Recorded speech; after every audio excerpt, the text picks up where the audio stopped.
నేను 30 సంవత్సరాల నా రాజకీయ జీవితంలో చాలామంది ముఖ్యమంత్రులను చూశాను. అందులో ముఖ్యంగా నేను అందరికంటే అభిమానించేటువంటి నాయకుడు రాజశేఖర రెడ్డి గారు. రాజశేఖర రెడ్డి గారి తర్వాత అత్యంత అభిమానించే నాయకుడు ఎవరంటే రేవంత్ రెడ్డి గారు అని చెప్పి నేను మరి పబ్లిక్గా నేను చెప్తా ఉన్నాను. అయితే అన్ని ముఖ్యమంత్రుల మీటింగులు కూడా నేను అటెండ్ అవ్వడం జరిగింది.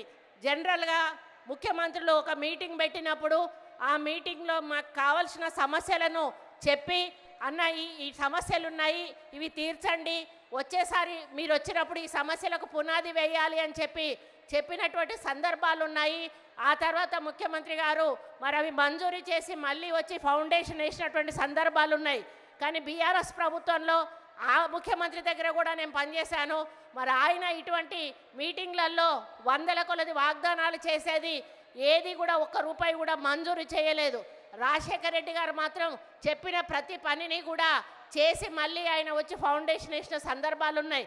కానీ ఈ సభ ఈరోజు జరుగుతున్న ఈ వరంగల్ సభ అందుకు భిన్నంగా చరిత్రలో నిలిచిపోయే విధంగా ఉంది అని చెప్పడానికి నేను చాలా గర్వపడతా ఉన్నాను. ఎందుకంటే మరి నేను పోయే టైం ఎటువంటిదో, అన్నం మూడు ఎటువంటిదో, కానీ నేను ఎప్పుడు పోయి ఏది అడిగినా కూడా చూద్దాంలే అక్క, చేద్దాంలే అక్క అనేటోడు. నేను ఊరికే అనుకునేదాన్ని, అయ్యో అన్న దగ్గరికి పోయి అడుగుతా ఉన్నా, అన్న ఏది అడిగినా కూడా చూద్దాంలే చేద్దాంలే అంటాడు. మరి ఇప్పటి వరకు ఒక అభివృద్ధి కార్యక్రమానికి మేము శ్రీకారం చుట్టలేదు. మరి ప్రజలకు మేము ఏ విధంగా సమాధానం చెప్పుకోవాలని పదే పదే నేను మదన పడతా ఉండేదాన్ని. కాకపోతే ఆయనతో ఎప్పుడు వెహికల్లో ఎక్కినప్పుడు కూడా ఆయన ఒకటే మాట చెప్పేవాడు, అక్క హైదరాబాదు మనం ఏమీ చెయ్యలేము, కానీ వరంగల్ నగరాన్ని మాత్రం మనం ఏ విధంగా అంటే ఆ విధంగా రూపుదిద్దుకునే అవకాశం ఉంది.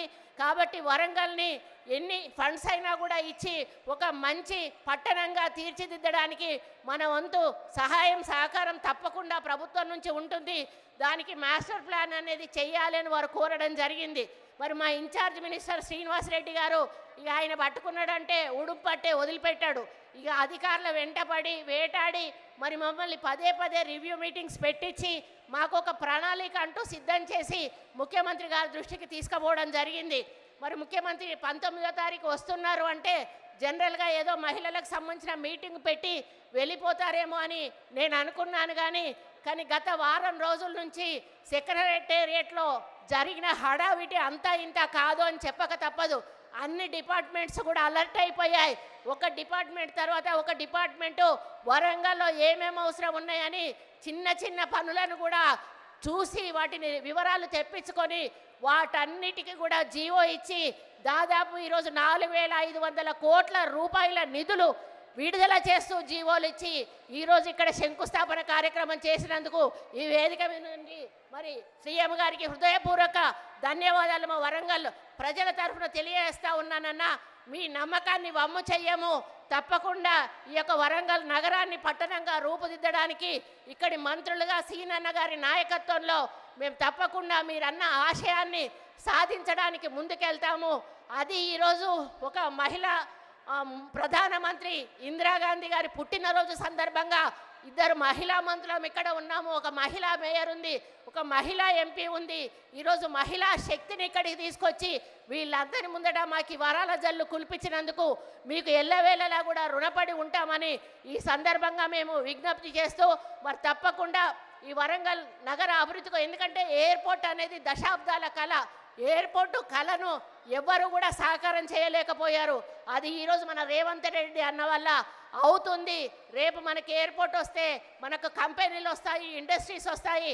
ఇటు కరీంనగర్ సైడ్ కానీ, ఇటు ఖమ్మం సైడ్ కానీ, ఇటు హైదరాబాద్ సైడ్ కానీ విపరీతమైనటువంటి మనకి ఇండస్ట్రీస్ వచ్చినప్పుడు మన పిల్లలకు ఉద్యోగాలు వస్తాయి, మనము ఆర్థికంగా బాగుపడతాము. దాని ఎయిర్పోర్ట్ వల్ల చాలా అభివృద్ధి జరుగుతుందనే విషయాన్ని మీ అందరికీ కూడా తెలుస్తూ అండర్ గ్రౌండ్ డ్రైనేజ్ అనేది కూడా మా వరంగల్ ప్రజల కళ, అది కళగానే మిగిలిపోతుంది అనుకున్నా. కానీ ఈరోజు దాన్ని నిజం చేసినందుకు మిమ్మల్ని ఈ వేదిక మీద నుంచి మా ప్రజల తరఫున ధన్యవాదాలు తెలియజేస్తూ, ఇంకా మీరు చాలా శంకుస్థాపనలు చేశారన్న వాటితో వరంగల్ నగరం అంతా కూడా సుందరంగా తీర్చిదిద్దబడుతుంది. వాటన్నిటిని కూడా దగ్గరుండి నాణ్యమైన పనులతో అవినీతి జరగకుండా ముందుకు తీసుకుపోయే విధంగా అధికారులతో మేము కమ్యూనికేట్ చేసుకొని మా ఇన్ఛార్జ్ మినిస్టర్ గారి నాయకత్వంలో తీసుకెళ్తామని తెలియజేసుకుంటూ, ఇదే ఆదరణ, ఇదే ఆప్యాయత, ఇదే ప్రేమ మా మీద ఎప్పుడూ ఉండాలని, మమ్మల్ని ఆశీర్వదిస్తూనే ఉండాలని కోరుకుంటూ, మళ్ళీ మీకు మరి నిధులు విడుదల చేసినందుకు మా బట్టన్నకు పాపం బట్టన్న వెనకాల పడతా ఉంటా, అన్న అన్న ఒక రూపాయి కూడా ఇవ్వని, పాపం బట్టన్న కూడా ఈరోజు 4,500 కోట్ల రూపాయలు విడుదల చేసినందుకు వారికి కూడా వేదిక మీద నుంచి ప్రత్యేక ధన్యవాదాలు తెలియజేస్తూ మరి సెలవు తీసుకుంటా ఉన్నాను.